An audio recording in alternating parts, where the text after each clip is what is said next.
नमस्कार. माझं नाव मेघा श्रीकृष्ण मते. मॅडम, आपल्या अहिल्यादेवी होळकर अनुदानित प्राथमिक आश्रमशाळा कोकणी येथे राजेंद्र ठोकर व अतुल केचे हे दोन स्वयंपाकी होते. त्यांना आपल्या अनुदानित आश्रमशाळामधून नियमाबद्ध कार्यमुक्त केले. काय कारण आहे आणि काय सांगा? यांना मी कार्यमुक्त केलेलं नाही आहे आणि हे जे केलेलं आहे सगळं कारस्थान मी त्यांना जॉईन करून घेतल्यावर मुकेश मते आणि हारगुडे यांनी संगनमत करून त्यांना नियमबाह्य कार्यमुक्त केलेलं आहे. मॅडम, काय प्रकरण होतं? या प्रकरणामध्ये आणखी काय काय आहे, काय सांगा? या प्रकरणामध्ये त्याला कर्मचाऱ्यांना त्रास देणे, मुकेश मते याला, आणि मुकेश मते हा गुंड प्रवृत्तीचा असल्यामुळं तो सतत कर्मचाऱ्यांना त्रास देत असते. संस्थेविरुद्ध भ्रष्टाचाराचे गुन्हे पण दाखल आहे आणि मुकेश मते याला नियमामध्ये अल्पवयीन असताना आपल्या खोट्या दस्तावेज आधारे नियुक्त म्हणण्याचा प्रदान काही केलं आहे का आणि त्याच्यावर एसीबी द्वारे काही चौकशी झालेली होती का? हो, त्याच्या वडिलांनी त्याचं वय कमी दाखवून त्याची नियुक्ती केली होती 2006 मध्ये कनिष्ठ लिपिक या पदावर, आणि त्याच्यावर रिकव्हरी आहे 16,52,919 रुपयाची, आणि एसीपी मध्ये त्याच्यावर चौकशी चालू आहे. एसीपीच्या गुन्ह्यामध्ये तो अडकलेला आहे. सदर आदेशानुसार मुख्याध्यापक जे आहेत ते दोन्ही मुख्याध्यापक आहे ते काही त्यांना दाद देत नाही आहे, ते पण त्यांच्या मुकेश मते सोबत मिळून आहे. त्याच्यावर आपलं काय? मुकेश मते हा याच्यावर आतापर्यंत 45 गुन्हे दाखल आहे आणि याच्यावर कोणतीही कारवाई झालेली नाही, आणि तो अमोल पंचबुधे आहे यांनी त्याला नियमबाह्य शाळेत घेतलेला आहे त्यांनी राजीनामा दिल्यावरही, आणि हा त्यांना धमकवून त्याची पगार काढत असते. हा पंचबुधे पगार काढत असताना संस्था आणि तुमच्या हातात असून सुद्धा तुमची सिग्नेचर न करता बिल कसे पास होतात आणि कशा प्रकारे तिथे पगार निघतो? हा शाळेत एकही दिवस न जाता मास्टरवर सही नाही केली तरी त्याला घरी मास्टर बोलवून त्याची सिग्नेचर घेते आणि वेगळ्या झेरॉक्स काढून पगार बिल सादर करत असतो तो पंचबुधे.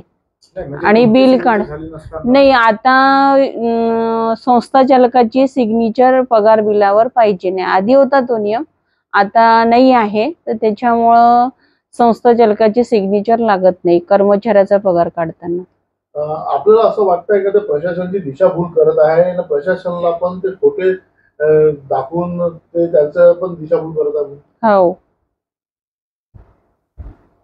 काय काय चुकीची माहिती आणखी त्यांच्याकडून समोर आलेली आहे आणि तुमचं म्हणणं काय आहे? त्या पंचबुधे आणि जे हारगुडे आहे हे या मुकेश मतेचे नियमबाह्य पगार बिल सादर करतो आणि पगार काढत असतो.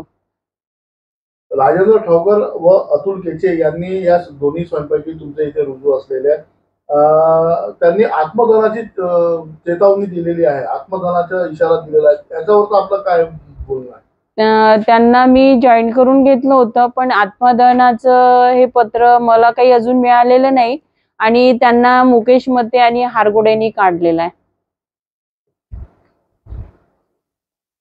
मला पूर्वसूचना काही नाही.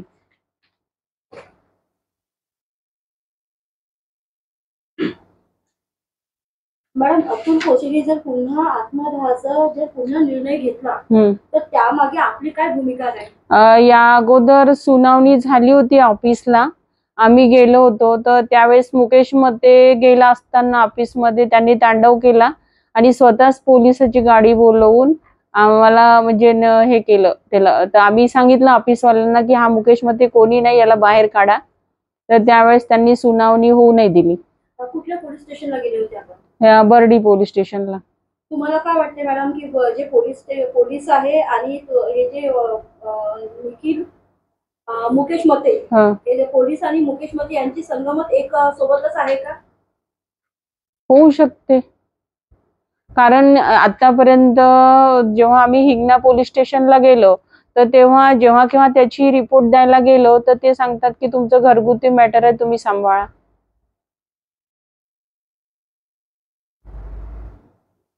अहिल्यादेवी होळकर अनुदानित जी आश्रमशाळा आहे त्यामध्ये मुकेश मते यांचं काय पद आहे?